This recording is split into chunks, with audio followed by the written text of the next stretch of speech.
The man kneeling at the small grave in Elmwood Cemetery looked like every parent's nightmare. 6'3", covered in Hell's Angels patches, sobbing into his tattooed hands. The January wind cut through Detroit like a blade, 19 degrees and falling snow gathering on the headstone that read, Ethan Michael Cole, beloved son, May 22nd, 2015, July 19th, 2023. You're gonna be okay, buddy. I'm right here with you. Old, gone too soon. But the teenage girl watching him from behind an oak tree knew something impossible. His son wasn't dead. For 3 days, Mia Brooks had been sneaking food to an 8-year-old boy hiding in Detroit's abandoned Packard plant. A boy who kept whispering a name that matched the gravestone 20 feet away. A boy with rope burns on his wrists and feet wrapped in plastic bags. A boy who'd been alive 3 days ago despite what the cemetery marker said. In the next hour, one homeless girl's whispered confession would mobilize 220 bikers and expose a trafficking network operating inside Detroit's emergency services. But first, she had to find the courage to speak 6 impossible words to a grieving Hell's Angel. "Sir, your son is alive." The cemetery gates creaked in the wind. Mia's right boot sole flapped with every step, making that distinctive sound. Tap, scrape, tap, scrape. She'd been watching him for almost 2 hours now, her fingers numb even inside her fingerless gloves tucked deep into the sleeves of her oversized donated coat. The holes in both pockets let the cold straight through to her ribs. She'd almost left 3 times, but she'd made a promise to a little boy who'd given her his only treasure, a small plastic Spider-Man figure, and whispered through blue lips, "Show Daddy, he'll know it's me." Marcus Cole didn't hear her approach at first. He was too lost in his own private hell, hands pressed against the cold granite lips, moving in silent prayer or apology or both. The leather vest stretched across his massive shoulders bore the insignia of a life most people crossed the street to avoid. Hell's Angels Detroit Chapter Sergeant at Arms, a skull with wings, names embroidered in memoriam, patches earned through blood and brotherhood. But right now, he just looked broken. "Sir?" Mia's voice barely carried over the wind whistling through bare cemetery trees. The man's head snapped up. His face was wet with tears, eyes red and swollen. For 3 seconds, Mia counted them the way her father had taught her to count. Through fear, he just stared at her. Then his expression shifted to something darker. "Get lost, kid." His voice was rough, gravel, dismissive. He turned back to the grave, one massive hand reaching out to touch the small plastic Spider-Man figure he'd placed on top of the headstone. A ritual, Mia realized. He'd done this before. Every instinct screamed at her to run. This was Marcus Cole, sergeant at arms for the most feared motorcycle club in Detroit. 6'3" of muscle and ink and barely controlled violence. A man who'd served 2 tours in Iraq and came home with eyes that had seen too much. But she saw something else, too. She saw her own reflection in his grief. She saw the little boy in that factory shivering under newspapers, whispering "Daddy" in his sleep. "Sir, I need to tell you something." Her voice cracked. She swallowed, tried again. "About your son." The man froze. Slowly, like a predator deciding whether to pounce or ignore, he stood to his full height. The patches on his vest caught the fading afternoon light. Hell's Angels, Detroit, sergeant at arms, a skull with wings. Names she couldn't read from this distance. He was terrifying standing up. Mia took an involuntary step back. Her boot caught on ice. She stumbled but didn't fall. "What did you say?" The words came out low. "Dangerous." Mia forced her frozen fingers to dig into her coat pocket. They closed around the small plastic toy. She pulled it out. Held it forward with a shaking hand. Spider-Man. Small worn paint chipped on the mask, one leg slightly bent from years of play. "Your son Ethan," Mia whispered. "He gave me this, said to show you, said you'd know it was real." The man stared at the toy. His face went white. Actually white, like blood had drained from his skin in an instant. His massive hands, scarred knuckles, faded tattoos between the fingers, reached out, then stopped halfway, trembling. Where did you get that? His voice was barely audible now. Behind the Packard plant. Mia said the words tumbling out urgent and desperate. There's a broken window that leads to a basement. There's a little boy there. He's 8 years old. He's been hiding for 10 days. He's sick and freezing and he won't leave because he thinks you don't want him anymore. The man stumbled backward. His hand found a stone bench near the grave. He sat hard like his legs had given out. The Spider-Man figure fell from Mia's hand into his palm. He held it like it might shatter. This isn't possible. But even as he said it, Mia saw something in his eyes. Not just disbelief, recognition, horror, hope. She pressed forward, sensing her window closing. He has rope burns on his wrists, cigarette burns on his arm. His fingers are broken, they healed wrong. He's so skinny I can see his ribs through 3 layers of clothes. He sleeps in Spider-Man pajamas that don't fit anymore. He has a birthmark on his collarbone shaped like Texas. The man's breathing changed. Sharp, shallow gasps. His free hand came up to his face, covering his mouth. He knows your address, Mia continued. 742 Riverside Avenue. He knows your phone number. She recited all 10 digits. He calls for you in his sleep. Daddy, I'm cold. Daddy, find me. He thinks you don't want him because the bad people showed him a newspaper that said he died. They told him you moved on, that you were happy he was gone. Ethan. The word broke coming out of the man's mouth. That's Ethan. Every detail, the birthmark, the way he memorizes things, but Ethan is dead. I buried him. I saw the... His voice fractured completely. I held his funeral 6 months ago. They told me the bodies were too damaged, that I shouldn't see, that I needed to remember him the way he was. He told me about the accident.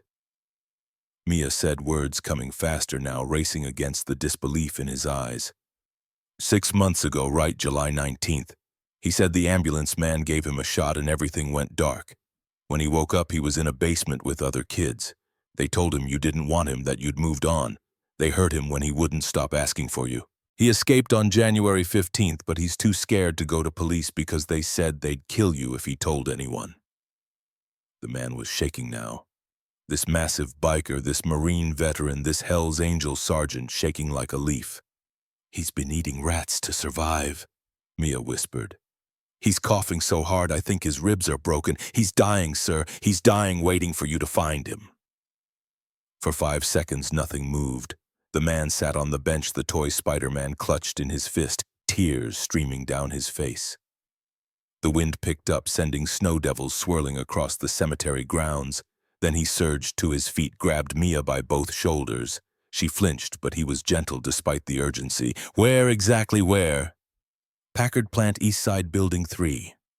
Mia's voice came out steady now. She'd practiced this, rehearsed it in her head during the 2-hour walk here.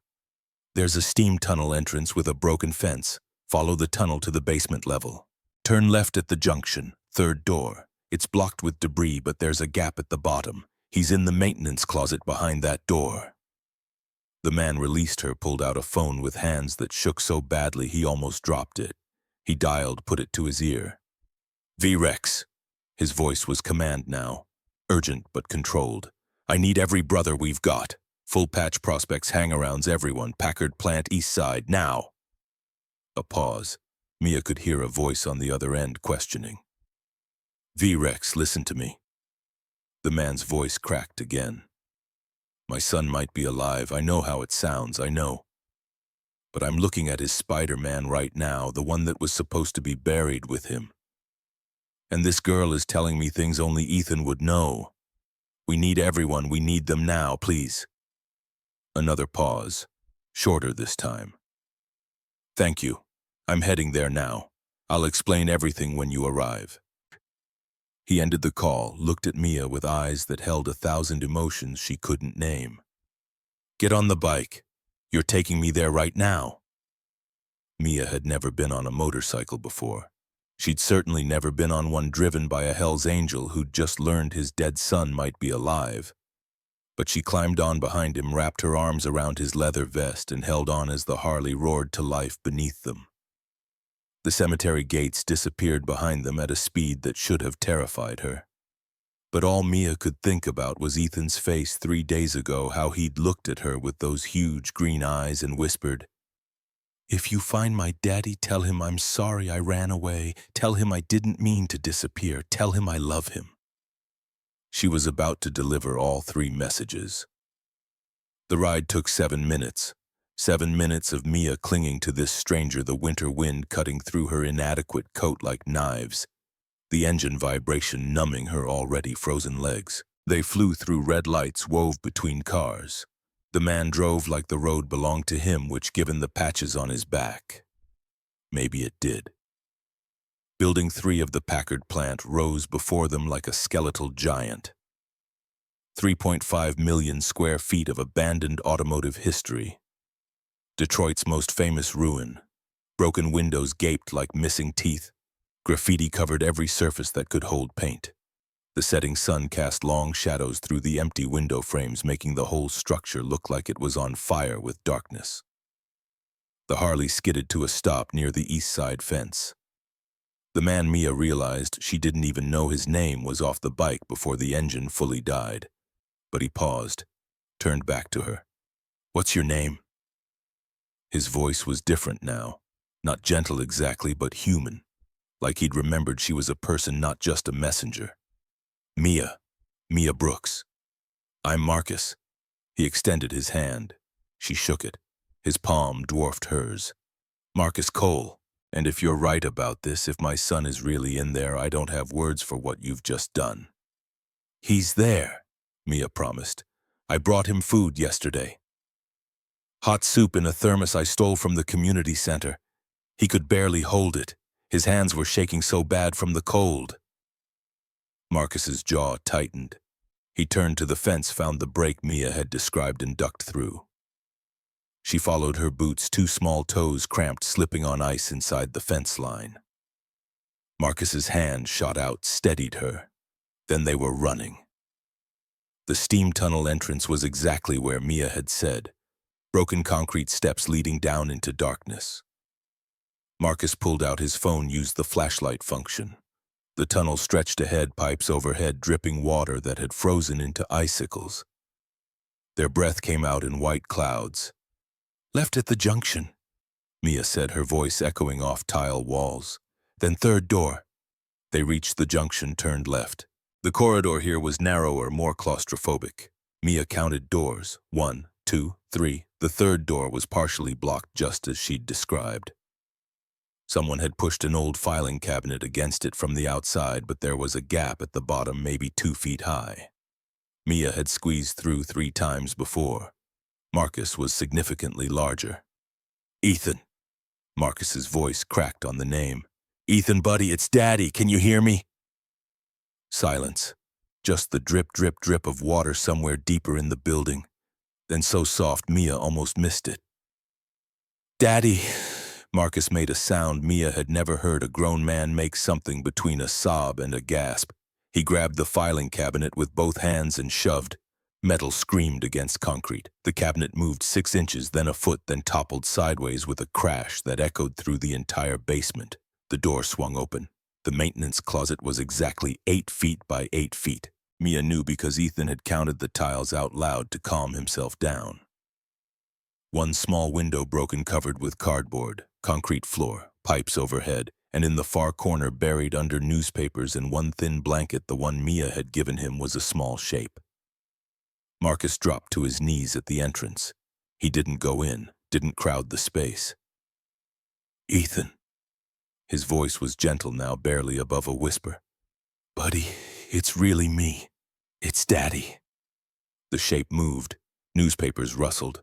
A small face emerged from the makeshift nest, pale, gaunt cheekbones, 2 prominent lips tinged blue, dark hair matted against his skull. And eyes, green eyes that looked too big for his face, staring at Marcus with confusion and desperate, dangerous hope. "You're not real," the boy whispered. His voice was broken, rasping. "Daddy's at home. Daddy thinks I'm dead. You're not real. The bad people said you won't come. They showed me the newspaper. It said I died." Marcus pulled off his leather vest. The one with all his patches, his identity, his rank. He held it out toward the boy. Ethan James Cole, Marcus said, his voice steady now despite the tears streaming down his face. Born May 22nd, 2015. You love Spider-Man. You hate broccoli, but you'll eat it if I cover it in cheese sauce. Your favorite song is Thunder by Imagine Dragons. You can count to 100 in Spanish because Mommy taught you.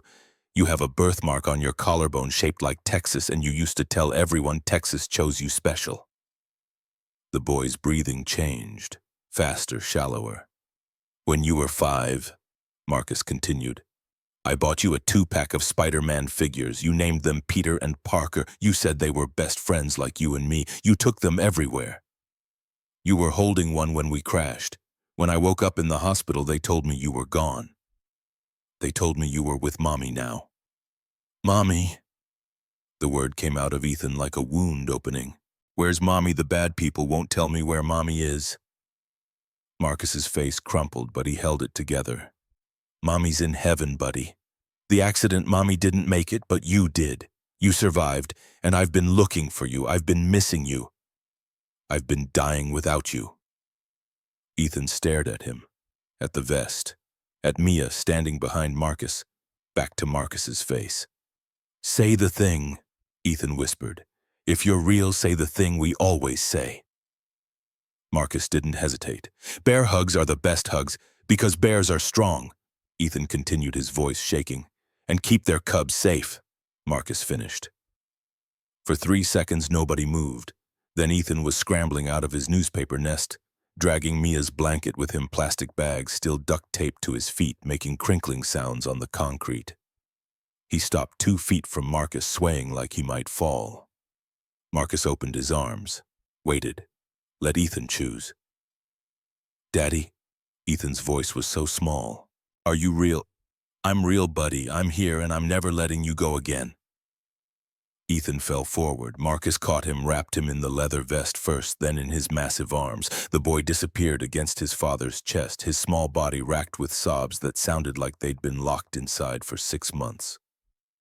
Marcus buried his face in his son's matted hair and wept. Mia stood in the doorway, her own eyes burning. She'd done it. She'd actually done it. Behind them, from somewhere above ground, came the sound of motorcycles. Not 1 or 2. Dozens. The rumble growing louder, closer, filling the air like approaching thunder. The brothers were arriving. Marcus stayed kneeling with Ethan for a full 5 minutes, neither letting go. Mia could see Ethan's small hands clutching his father's shirt. Could hear the boy's rasping breath and broken sobs, could see Marcus's shoulders shaking as he held his child who was supposed to be dead, who he'd buried, who he'd mourned for 6 months, safe in his arms for the first time since July. Above them, the sound of motorcycles cut off one by one, silence, then voices, men calling to each other, heavy boots on concrete floors above, flashlight beams cutting through darkness. Marcus! A voice echoed down the steam tunnel. We're here, where are you? Marcus pulled back just enough to look at Ethan's face, cupped it gently in his massive hands. Ethan flinched at first. Mia saw it, that instinctive recoil from touch.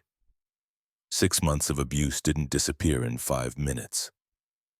But Marcus kept his movements slow, gentle, waiting for permission. Ethan, buddy, a lot of my friends are here. They're here to help keep you safe. They're going to make sure the bad people never touch you again. Is that okay? Ethan's eyes went wide with fear. There's lots of them. About 200 by the time everyone shows up, Marcus said gently. But they're good guys, every single one. They're my brothers, my family, and now they're your family too, your protectors. 200, Ethan's voice cracked. That's a lot. That's how much you matter, buddy. That's how much we protect our own. Footsteps echoed closer in the tunnel. Flashlight beams appeared, then men, big men in leather vests, faces hard and scarred, looking exactly like what they were, outlaw bikers. But when they saw Ethan, this tiny broken child wrapped in his father's vest, plastic bags on his feet, barely able to stand, every single one of them stopped.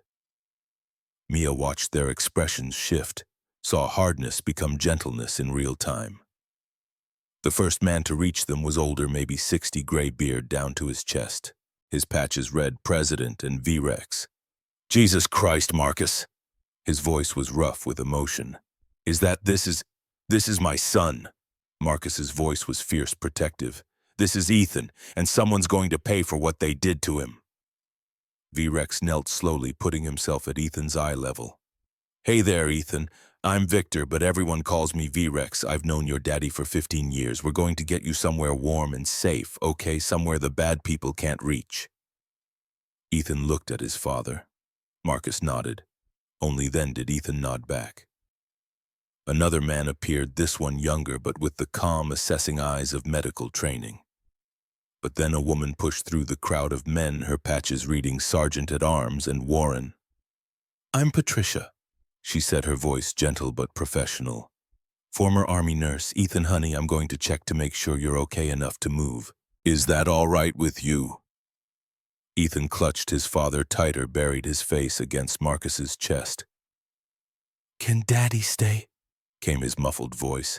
Daddy's not going anywhere, Marcus promised. He's going to hold you the whole time. Patricia nodded, began her examination without asking Ethan to let go of his father. She checked his pulse at his neck, looked at his fingernails, his lips, his eyes.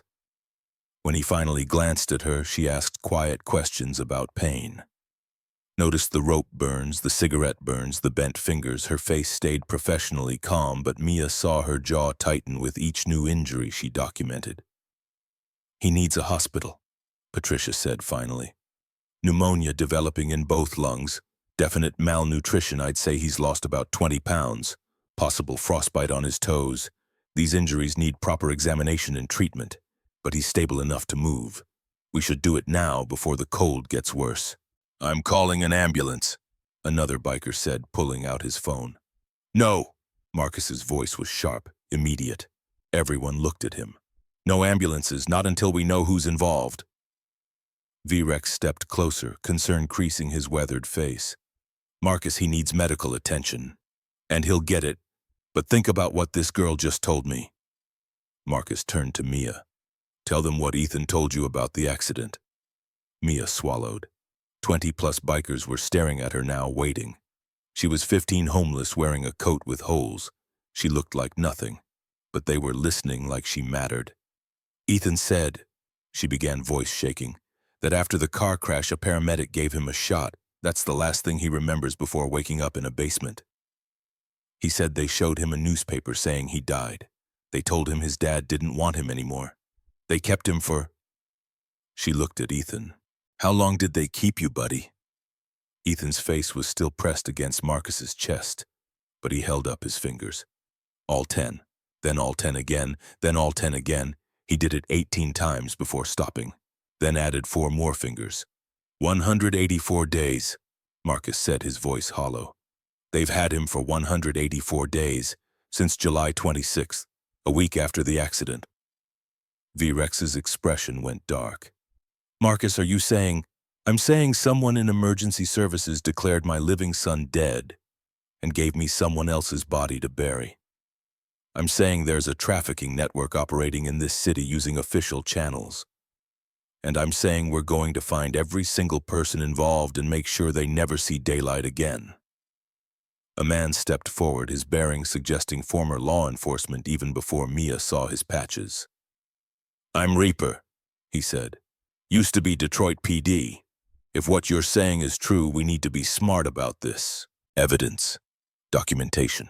We need everything airtight before we bring this to authorities we can trust. Then we document everything? V-Rex said. His voice carried authority, the kind that made everyone stand straighter. Patricia, you photograph every injury on that child, every mark. Reaper, you start making calls. We need someone at the FBI we can trust, someone who specializes in this kind of case. He turned to a younger biker with tech savvy written all over him. Smoke, you start pulling everything you can find digitally. Accident reports, death certificates, anything with Marcus's name or Ethan's name on it. V-Rex turned to the assembled brothers. More had arrived while they talked. Mia could see them filing down into the tunnel filling the corridor. Easily 40 or 50 now, with more coming. Brothers, V-Rex's voice echoed off tile walls. This is what we do. This is why we exist, to protect those who can't protect themselves. This boy was stolen from his father and held captive for 6 months by people who were supposed to save him. That ends tonight. A rumble of agreement from the assembled bikers. But we do this right, V-Rex continued. We do this smart. We gather evidence. We build a case so airtight that everyone involved goes to prison for the rest of their natural lives. Clear? Clear, came the unanimous response. Marcus stood slowly, Ethan still wrapped in his vest, held against his chest like something infinitely precious. The boy was so small against his father's frame, so breakable, but alive, breathing. Home. Mia. Marcus said it quietly, but everyone heard. The tunnel fell silent. Thank you doesn't cover it, but thank you for finding him, for feeding him, for risking yourself to tell me. You saved my son's life. Every biker in that tunnel turned to look at Mia. She felt her face heat despite the cold. She's been bringing him food for 3 days. Ethan mumbled against his father's shirt just loud enough to hear. She gave me her blanket. She's the only one who helped. V-Rex studied Mia for a long moment, took in her oversized coat with holes, her 2 small boots, her gaunt face and chapped lips. How old are you, kid? 15. Where are your parents? My mom works 3 jobs. We live in our car. V-Rex's expression shifted. Something like recognition, something like respect. You were just surviving, he said. And while surviving yourself, you saved someone else's child. That takes a special kind of strength. He paused, seemed to make a decision. We're going to help you too, you and your mother, but first we need you to help us a bit more. Can you do that? Mia nodded. Good, because we're about to start a war and we're going to need everyone who's willing to fight. The motorcycles kept arriving. By the time Patricia had finished documenting Ethan's injuries, 17 separate marks each photographed with her phone camera, the rumble of engines had grown from distant thunder to a constant roar that shook the remaining windows in Packard plant's upper floors. Marcus refused to let anyone else hold Ethan. The boy had fallen into an exhausted sleep against his father's chest, wrapped in thermal blankets someone had produced. Every few minutes, Ethan would startle awake, panic flashing across his face until he saw Marcus and remembered he was safe. We need to get him medical attention, Patricia said quietly to Marcus. The pneumonia if we wait too long. I know, Marcus said, but not a hospital, not yet. Is there anyone you trust, anyone who can come here? Patricia thought for a moment, then pulled out her phone.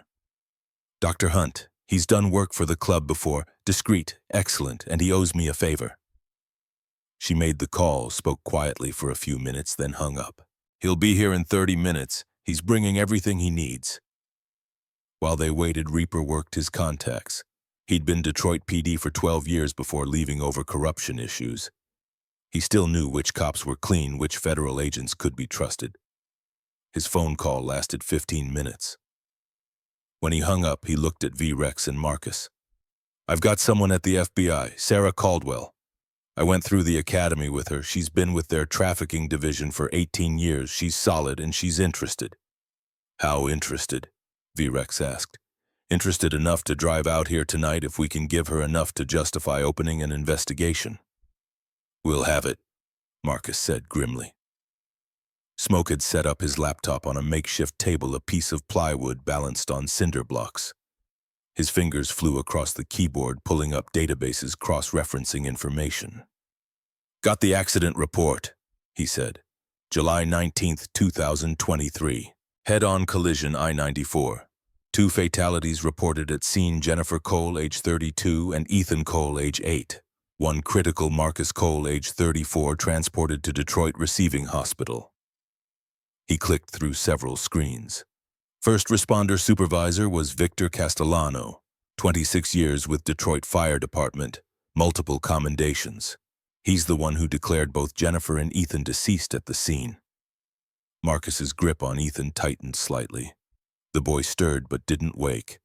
There's more, Smoke continued. Death certificate for Ethan Michael Cole, signed by Dr. Everett Pierce, Wayne County Medical Examiner.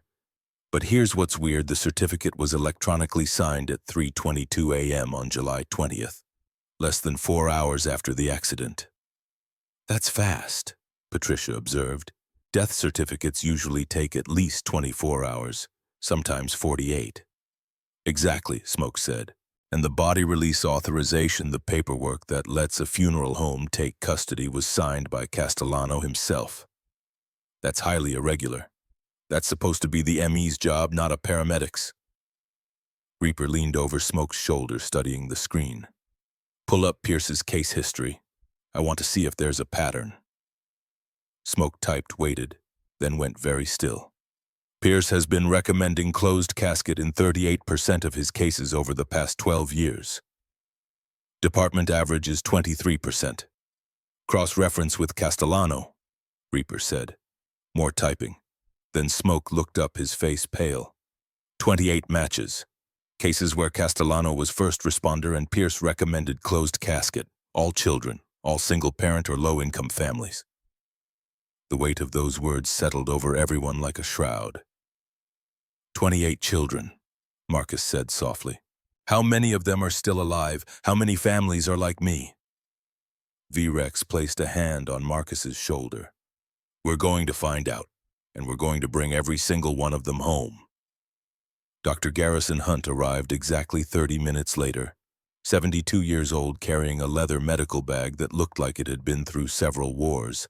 His weathered hands were steady as he examined Ethan, who'd woken when the doctor arrived and immediately clung to Marcus. It's okay, buddy, Marcus murmured. This is Dr. Hunt. He's going to help you feel better. The examination took 20 minutes. Dr. Hunt worked slowly, gently explaining each step to Ethan in a calm voice. When he finished, he pulled Marcus aside not far. Ethan could still see his father and spoke quietly. Pneumonia in both lungs, early stage but progressing, severe malnutrition, multiple healed fractures, evidence of prolonged physical abuse. He needs a hospital, Marcus. Proper imaging, IV, antibiotics, nutrition support. I can't risk it, Marcus said. Not until we know who's involved. What if there are more people in the network? What if someone at the hospital, then we make sure the right people are there. Reaper interrupted, holding up his phone. Caldwell's on her way. She's bringing a team. They'll secure the hospital, make sure only trusted staff get near him. Marcus looked down at his son, who was watching him with those two old eyes. Okay, he said finally. Okay, but I'm not leaving him, not for a second. Nobody's asking you to, V-Rex said. Agent Sarah Caldwell arrived at 11 p.m. 43 years old, 20 years with the FBI, specializing in trafficking cases. She took one look at the 200 bikers surrounding the building and didn't even blink. Show me what you've got, she said. They showed her everything. Patricia's photographs of Ethan's injuries, Smoke's statistical analysis showing the pattern between Castellano and Pierce, the timeline that didn't add up, Mia's testimony about what Ethan had told her, the basement, the other children, the threats, the escape. Caldwell reviewed it all methodically, asking sharp questions, taking notes. When she finished, she looked at Marcus. This is enough for warrants. Federal warrants.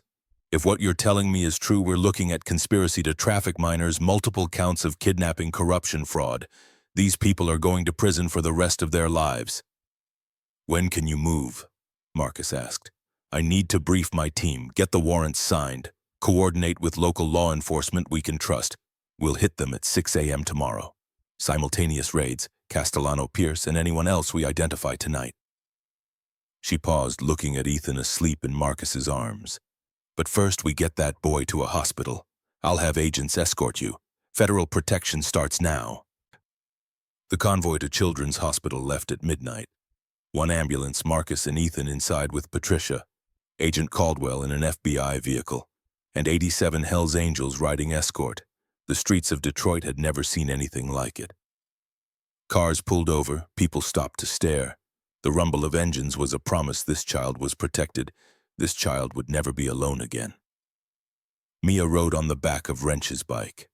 As they pulled away from Packard Plant, she looked back at the massive skeleton of Detroit's industrial past and thought about Ethan huddled in that maintenance closet waiting to die or be found. He'd been found, And now the people who'd stolen him were about to learn what happened when you hurt one of Hell's Angels' own. The war was just beginning. Children's Hospital was ready when they arrived. Private room on the pediatric floor, federal agents at every entrance. Hell's Angels establishing a perimeter that would have made a military operation jealous. Marcus carried Ethan to the room himself, laid him gently on the hospital bed. Real sheets, clean blankets, medical equipment humming. The boy's eyes opened, filled with fear. "Daddy?" "Right here, buddy, not going anywhere. Promise? Promise, bear hugs, always." The hospital staff had been briefed. They knew this child had been trafficked, that his case was connected to an active federal investigation, that absolute discretion was required. They treated him with a gentleness that made Mia's throat tight. She sat in the family waiting room with Wrench and Smoke, too wired to sleep despite the exhaustion pulling at her bones. "You did good, kid," Wrench said, offering her a candy bar from the vending machine. Mia unwrapped the chocolate slowly. "I keep thinking about the other kids. Ethan said there were other children in that basement. Where are they? Are they still?" "That's what we're going to find out," Smoke said quietly. "That's why Caldwell's team is working overnight. Every name, every location, every connection. We're going to find them all." "How long does something like this take?" "Depends. Could be days, could be weeks. But we're not stopping until every child is home."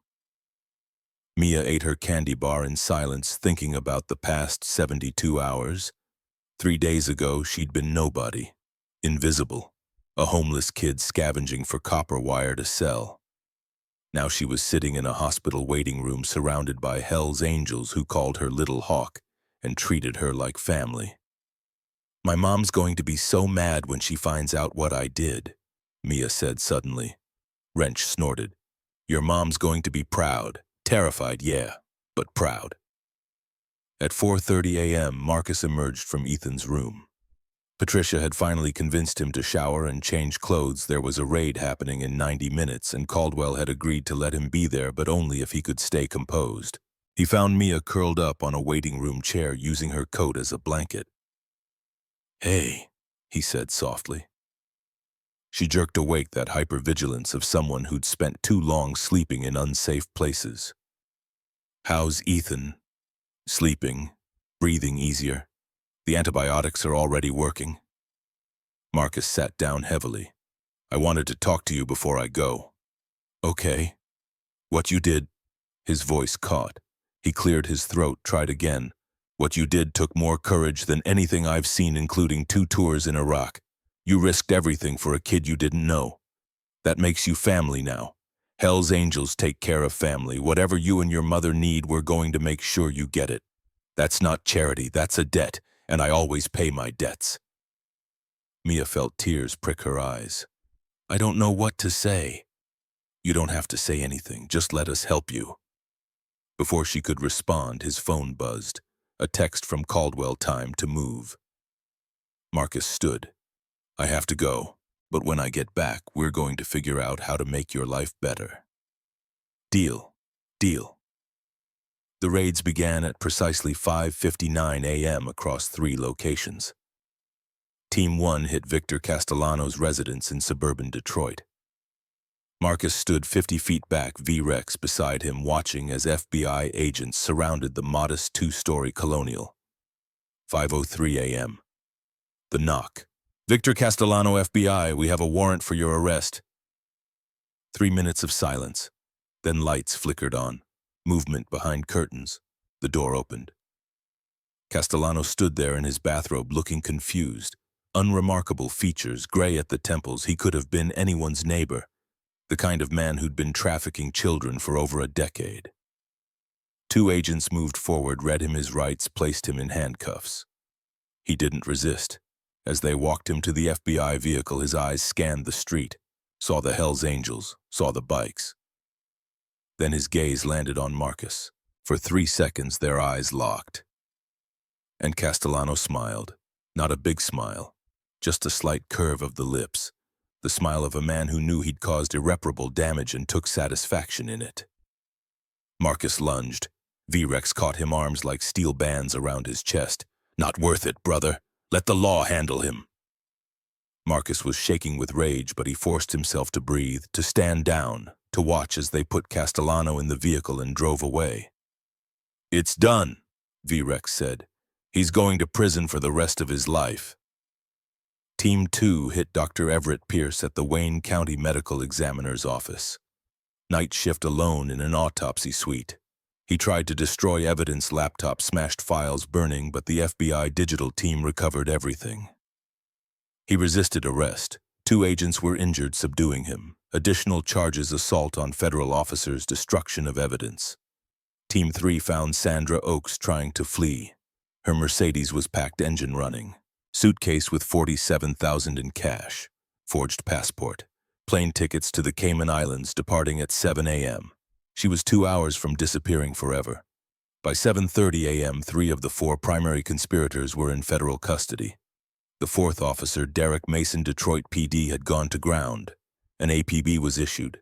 Federal warrant, considered armed and dangerous. Marcus returned to the hospital exhausted but wired. Ethan was awake, eating small bites of scrambled eggs. Did you get them? Ethan asked. We got them, buddy. 3 of them. They're never going to hurt you again. Ethan absorbed this, then asked the question that had been haunting him. Daddy, why did they take me? Was I bad? Marcus's heart shattered. He set down the breakfast tray and gathered his son carefully. No, buddy, you weren't bad. You were never bad. They were bad. Sometimes bad people do bad things to good kids because they can, but that doesn't make it your fault. None of this was your fault. Will they come back? No, they're in jail with guards watching them, and even if they tried, they'd have to go through me, and 200 bikers and a lot of people who love you. Downstairs, Mia sat with her mother. Sarah Brooks had finally arrived, frantic after not hearing from her daughter for 2 days. Mom, do you have any idea how worried I've been? I thought, Sarah's voice broke, I thought something happened to you. Something did happen. Mia took a breath. I found a boy. He'd been kidnapped, trafficked. I got him back to his father. She explained everything. Sarah went through every emotion: terror, pride, fear, relief, exhaustion. I don't know whether to ground you or... Sarah stopped as V-Rex approached their table. Mrs. Brooks, he said, sitting down uninvited, your daughter saved a child's life. That makes her family, and we take care of family. Sarah stiffened. We don't need 181 days, V-Rex said quietly. That's how long you've been living in your car. 3 jobs, barely surviving. Your daughter stealing food to help you. Sarah's face crumpled. How did you... We look after our own, and Mia's one of ours now. He slid a piece of paper across the table. 2-bedroom apartment, East Detroit. First month's rent plus security deposit covered. $650 a month after that, affordable on 2 jobs instead of 3. Bus stop outside, safe neighborhood. Why would you do this? Because your daughter did it for one of ours.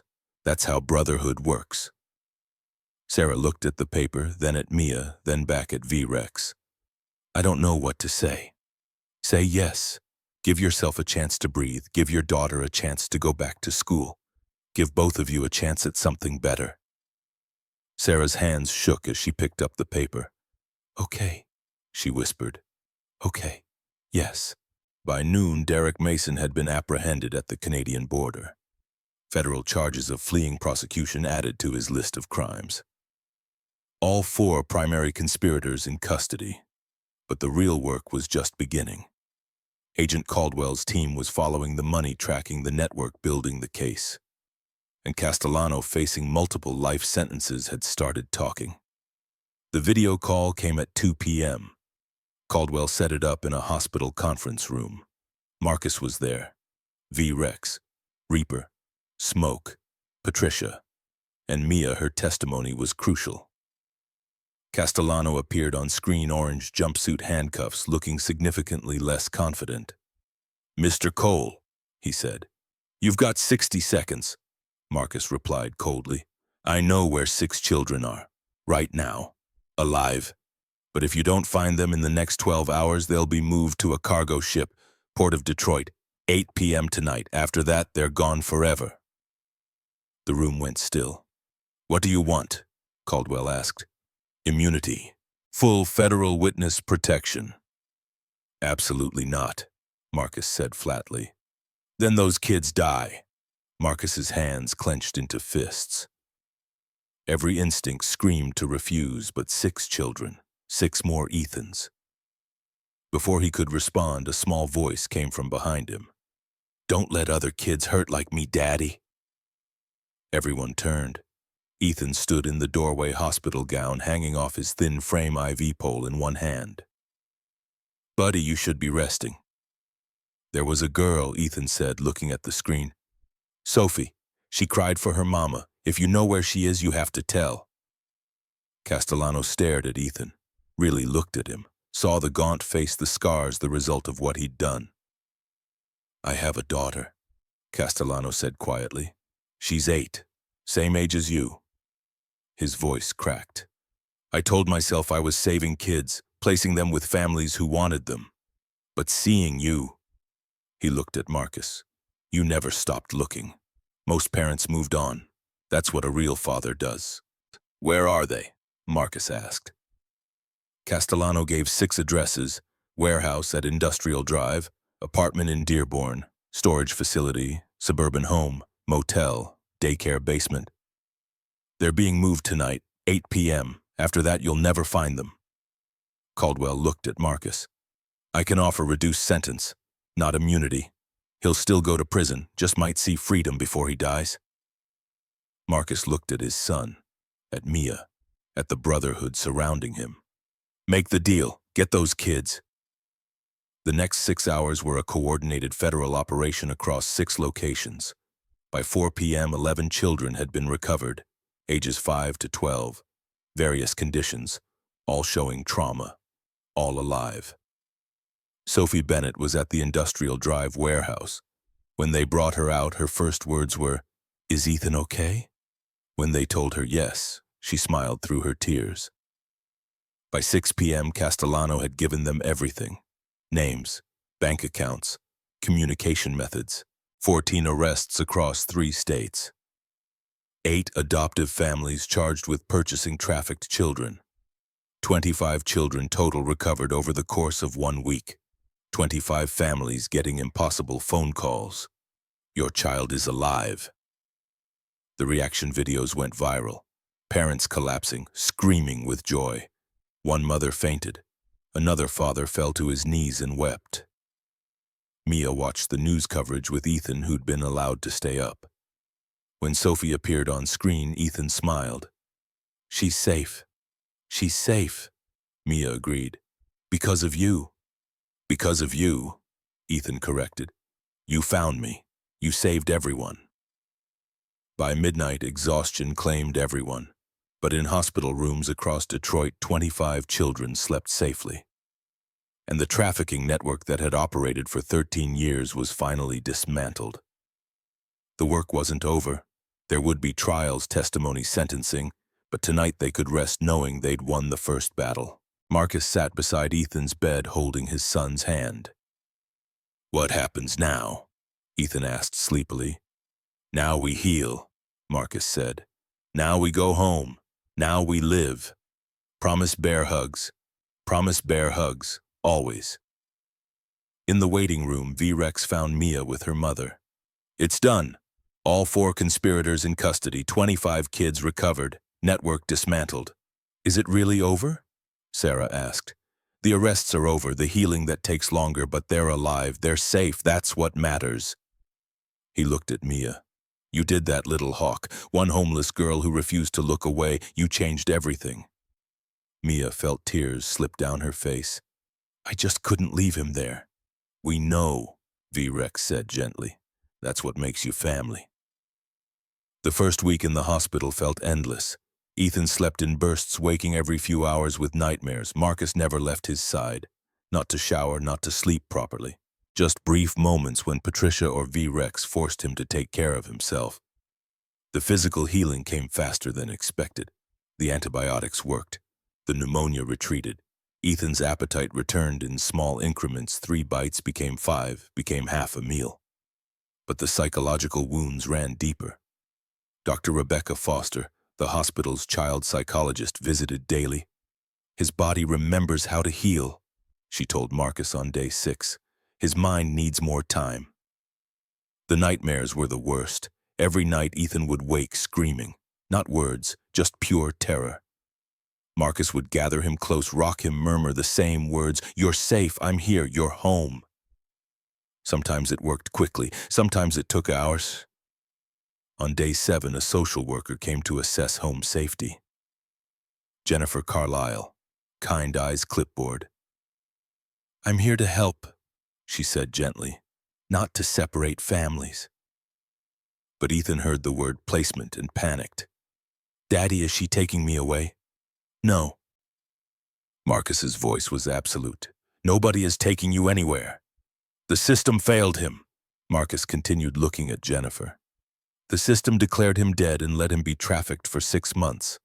You'll forgive me if I don't trust it." Jennifer had the grace to look embarrassed. "You're right. The system failed catastrophically, which is why I'm here to make sure it doesn't fail again. I'm not your enemy." It took Dr. Foster's intervention to calm Ethan, explaining that some adults in uniforms were safe, that Jennifer was one of the good ones. By the end, Jennifer was wiping her own eyes. "You're clear for discharge tomorrow. Take him home. Love him. Get him into therapy." They left the hospital on day 8.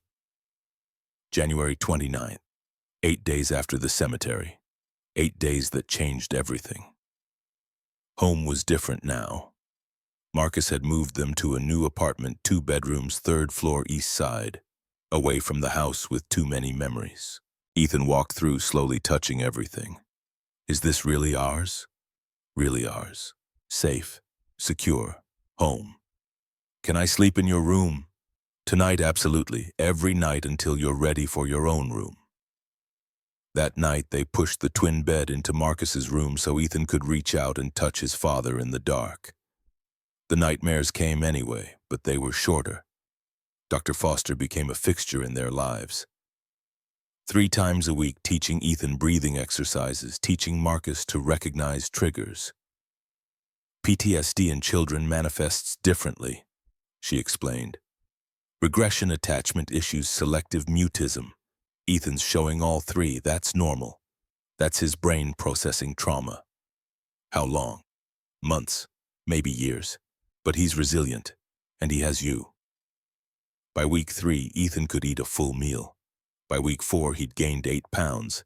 By week 6, doctors cleared him for light physical activity. Marcus signed him up for Little League. "Are you sure he's ready?" Patricia asked. "He needs normal. Baseball is about as normal as it gets." The first practice was hard. Ethan dropped the ball, once, twice, 3 times, tears streaming down his face. "I can't do it. My fingers don't work right. Everyone's looking." Marcus was there in seconds. "You're not stupid. You're healing. Nobody here knows how strong you are just for being here." They practiced every evening in the backyard, soft throws, building confidence, showing that failure was part of learning. By week 7, Ethan caught his first clean ball. The other kids cheered, and Ethan smiled, really smiled for the first time in 7 months. That night, Marcus called Mia. "He smiled today, like a real kid." "That's amazing." They talked for an hour about progress, about school, about the upcoming trial. "You're coming to his first game right 2 weeks from Saturday. Wouldn't miss it." Trial preparation began in week 8. Agent Caldwell explained the process, the protections in place. "You don't have to testify in person. We can use video testimony." Ethan thought about it for a long time. "Will it help keep them in jail?" "Yes, your testimony is crucial. I want to do it, so they can't hurt other kids." They practiced with Dr. Foster, gentle questions, then harder ones, building Ethan's confidence to tell his story. "He's incredibly brave," Dr. Foster told Marcus. "Most adults couldn't do what he's doing." By week 10, they were ready. The trial was federal expedited.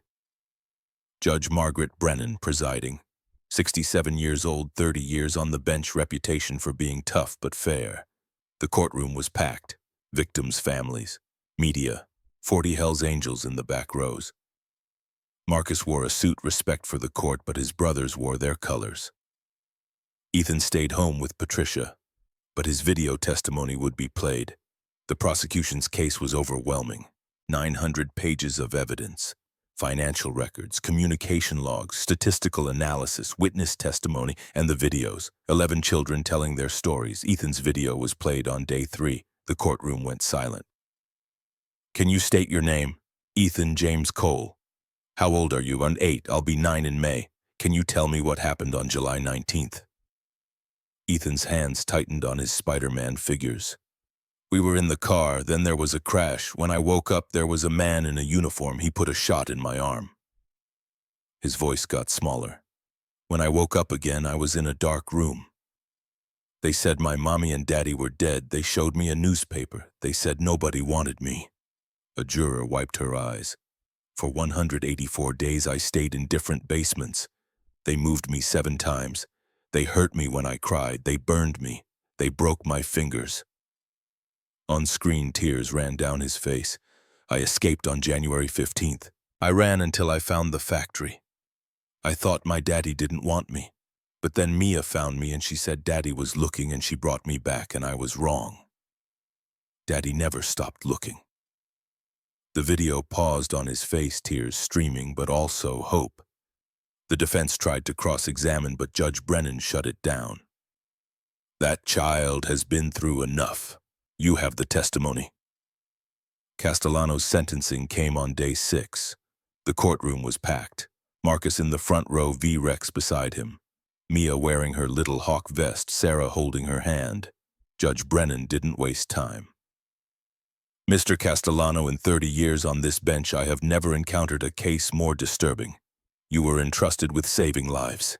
You betrayed that trust. Her voice went cold. You trafficked 47 children over 13 years.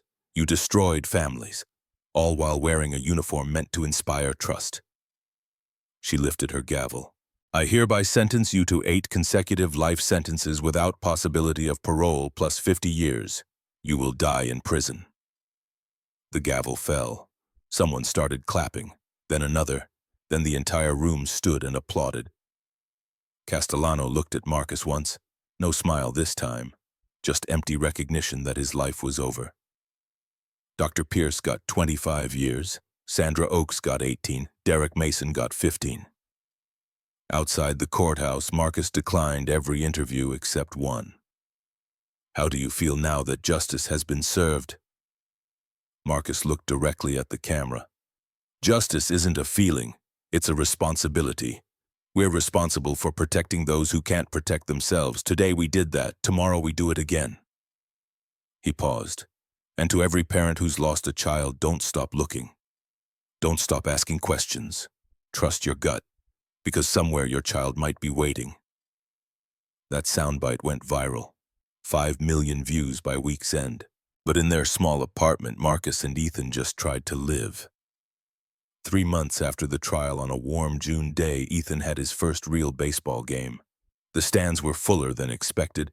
Parents, siblings, grandparents, and 17 Hells Angels scattered throughout. V-Rex, Patricia, Wrench, and in the 3rd row, Mia and Sarah. When Ethan saw them, his whole face lit up. They came. They all came. That's what family does. The game was objectively terrible. 8 and 9-year-olds, more wild throws than accurate ones. 3 kids cried over errors, but in the bottom of the 3rd inning, with 2 outs and a runner on first, Ethan stepped up to bat. He looked tiny, helmet too big, bat almost too heavy. Strike 1. Swung late. Strike 2. Swung early. The count went full. 3-2. Marcus stood at the fence, barely breathing. The pitcher wound up. Threw. Ethan swung. The crack of bat connecting with ball was the most beautiful sound Marcus had ever heard. The ball sailed into left field. Ethan ran awkward at first, then faster. Rounded first, rounded second, slid into 3rd in a cloud of dust. Safe. The crowd erupted. The Hells Angels were on their feet. Mia was screaming. Marcus was crying. Ethan stood on 3rd base, covered in dust, grinning from ear to ear. He looked at his father and waved. Marcus waved back. 2 pitches later, the next batter singled. Ethan ran home. Scored. The team mobbed him. After the game, Marcus swept Ethan up in a bear hug. "That's my boy! That's my buddy!" Ethan giggled. Pure joy. They celebrated with ice cream. 17 Hells Angels, 2 Brooks women, 1 ecstatic 8-year-old, 1 father who couldn't stop smiling. V-Rex raised his cone. To Ethan Cole, who showed us all what courage looks like. To Little Hawk, Wrench added, who saved him. To family, Patricia said. Blood or chosen, we're all in this together. That night, after Ethan fell asleep in his own bed for the first time, Marcus called V-Rex. I want to do something for Mia. Something official. You want to give her a road name. She already has one, Little Hawk, but I want to make it official. You know what that means, lifetime commitment. I know, and she deserves it. Brotherhood Barbecue, June 21st. We'll make it happen. The next 3 weeks flew by. Ethan's nightmares decreased. He gained weight, made friends, started talking about soccer in the fall. Mia finished sophomore year with a 3.8 GPA. Sarah completed her GED with honors, enrolled at community college for social work. And on June 21st, over 200 Hells Angels gathered at the Detroit Clubhouse for the annual barbecue. Ethan wore his mini vest Patricia had made it patches reading honorary member and Cole. He played with other kids completely at ease. At 7 p.m., V-Rex called for attention. Brothers, families, friends. We gather to honor those who embody what this brotherhood stands for. Courage, loyalty, protection. He gestured to Mia. 3 months ago, a 15-year-old girl made a choice that changed everything. She was homeless, hungry, fighting her own battle. She had every reason to look away, but she didn't. The crowd was silent. She found Ethan Cole. She fed him. She gave him her blanket. She walked 2 miles in freezing cold to tell a stranger his dead son was alive. V-Rex's voice got stronger. That took courage we rarely see. That took strength that can't be taught. That took heart most people never develop. He motioned Mia forward. Mia Brooks, you saw what others missed. You acted when silence was easier. You spoke truth when the world said it was impossible. You saved Ethan's life. You exposed a trafficking network. You brought 25 children home. He paused. This brotherhood has voted unanimously to give you a road name. From this day forward, you'll be known as Little Hawk. The crowd erupted. Hawks see what others miss. They watch from above, patient and careful. When the moment comes, they strike with precision. That's you. That's Little Hawk. Every brother spoke together, Little Hawk. Marcus stepped forward with a leather vest, women's cut. The patches read, Hells Angels Family, a Little Hawk and Detroit chapter. You saved my son. You gave me back my world. You're one of us now, family, and we protect our own, always. Mia took the vest with shaking hands, tears streaming. I can't. You already did. This just makes it official. Mia put on the vest. It fit perfectly. Ethan ran forward, wrapped his arms around her waist. You're my hero. Mia knelt, hugged him back. You're mine too, buddy. V-Rex raised his voice. Brothers, what do we say? 200 voices answered. We protect our own. The celebration lasted until midnight. Food, music, laughter. Kids chasing fireflies. Ethan showing his Spider-Man figures, telling about Peter and Parker's adventures. Mia sat with Marcus and Patricia and V-Rex, wearing her vest more at peace than ever before. Thank you for all of this. You belong, Patricia said firmly. You always did. 6 months later, on Christmas Eve, Marcus and Ethan decorated their tree, small but theirs. 3 stockings on the wall, Marcus, Ethan, and Jennifer's name.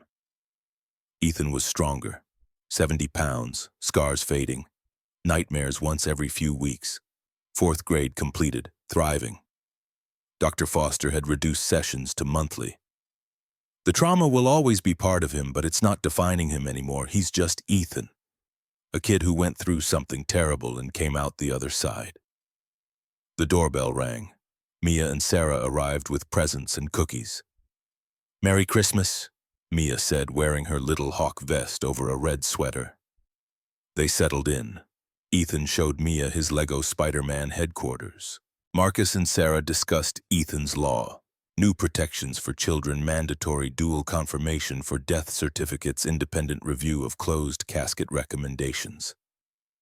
The law would pass. Everyone knew it. Ethan's story had changed too many minds. Later, they stood on the balcony watching Detroit's skyline. Christmas lights twinkling, snow falling gently. "Daddy, do you think Mommy knows I'm okay?" Marcus wrapped his arms around his son. "I think Mommy's watching over you every day, and she's so proud of how brave you've been. Do you still miss her?" "Every day, but I have you. That means she's still with me." Mia stood beside them, Sarah's arm around her shoulders. This chosen family built from tragedy and courage. "A year ago I was invisible," Mia said quietly.